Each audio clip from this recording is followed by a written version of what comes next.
Go. Okay, so now it's time to make a really quick and simple mango chutney. So this is something that you can make at home. You can serve it that night. It can keep in your fridge for ages, and if you use your jars and you're preserving them, this will keep for months at a time. So quick tip, just to preserve, if you want to preserve your jars or get things clean and sterilised to keep for a long time, take your jars, get the labels off them, give them a good scrub, or even pop them in the dishwasher, and in the oven, in a cold oven, bring it up to 200 degrees, and then let it cool back down again. And as long as you're picking up those jars with clean cloths or sterilised tongs, they're ready to go. So that's a really great way and a simple way to preserve your products really quickly. So let's show you how to make this mango chutney. I've got a pan on nice and hot, and to that I'm going to add some frozen mango. You don't need to use frozen mango, we were talking about this before. It's a seasonal thing. If you've got beautiful, fresh, local mangoes that you can use, go ahead and use those. It's going to make your cooking time even slower.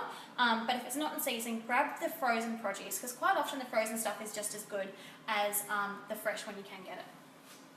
Alright, that's going straight into the pan. To that I'm going to add... You need it turned out? To that I'm going to add the ginger apricot balsamic vinegar. And these have already started to caramelise with the heat of the pan. So you're going to be adding about a quarter of a cup to half a cup.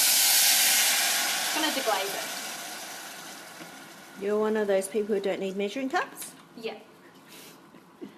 Well, I'm looking at the jar. So there we go. There's about, I would say, a third of a cup. Bear with me as I grab this. So that's deglazed the pan. So any kind of stickiness that you've got in the pan from the mango should come off now from the vinegar. So that's going to break it down.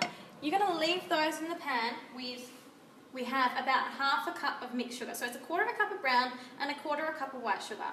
The brown sugar is going to help it to really get that beautiful caramel and rich flavour, and the white sugar is going to help it to set a bit like a jam a little bit faster as well. So in we go with those. Give those a quick stir. This is what's going to make it like a chutney. I can starting to smell the ginger, which is amazing. What do you serve the chutney with usually? I quite often do this one with poppadoms as a dip, or we do it with Indian curries. Great with burgers, or even chicken wraps. So my daughter loves this one with her chicken wraps. Ooh, chicken wraps. Okay, that's a great idea. So to add our curry flavour to make this like an Indian chutney, we're going to add a tablespoon of the tandoori spice blend. If we can get the spoon in there. I've got more. I've got other spoons. It's okay. We can do it this way. I'm measuring. Look. Oh my gosh. It's a miracle. It is. Okay, so good tablespoon. This one's a nice one. It's not too spicy hot, but it has that really beautiful tandoori flavour. If you want to make a tandoori chicken and a really quick cheat, add a tablespoon of that to a cup of natural yogurt, marinate your chicken in it overnight, and you'll have the most beautiful tandoori chicken flavours. That's such a great idea. Junior Burger will love that. Alright, so we're going to let this cook down for a while now. Is your tandoori chili? An inch of salt. No, it's not too spicy at all. It's actually quite a, so about a tablespoon, half tablespoon to a tablespoon of salt. The reason why I'm not measuring that too much is we're going to taste it later on and see if it needs a little bit more. No, the tandoori is not too spicy. It's got a beautiful tang to it and a nice Indian flavour, but it's not too hot. And especially when you pair it with a Greek yogurt, it cools it down quite a bit. So this one's a really nice one to do with the mango as well, because any spice that is in there, when you do it with the sweet flavours, it's going to cool it right down. Alright. And we're going to have to let that one cook down for a while. This is going to take a couple of minutes to reduce. So leaving it on the stove, stirring it occasionally and letting it reduce. Most important thing here is that you're allowing the sugar to dissolve. Once the sugar's dissolved, we're going to mash it with our, what do we call this one? Hack it. A hacket. You're going to hack it. We're going to hack it with the hacket, and that's going to help the mango to break down even more, and that's going to give you that beautiful chutney consistency that we all know. So it's starting to bubble away already, which is great. That's what you want to see. You want to see it bubbling down because that's how it's reducing. And it should reduce almost by half in the liquid before we start to hack it.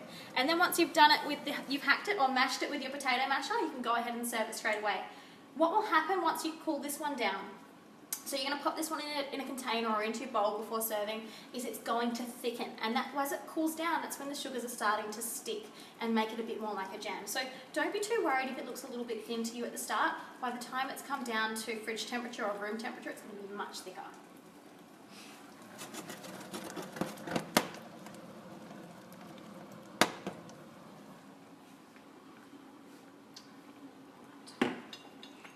I'm going to go ahead and taste it now for salt.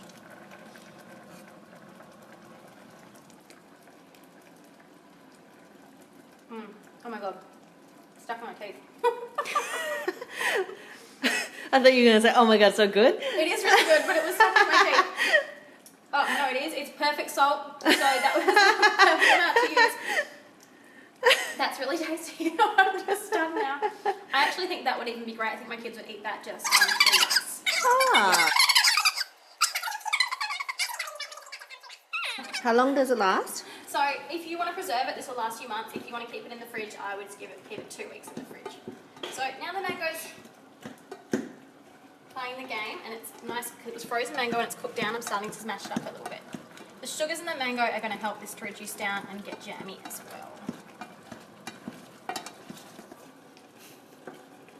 Alright, I reckon that's going to be just fine. Alright. I'm going to serve in this bowl because it's just had a sugar in it. Okay.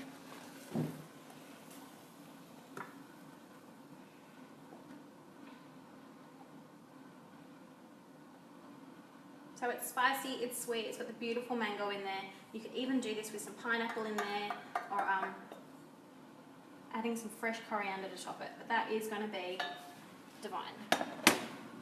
There we have it, mango chutney.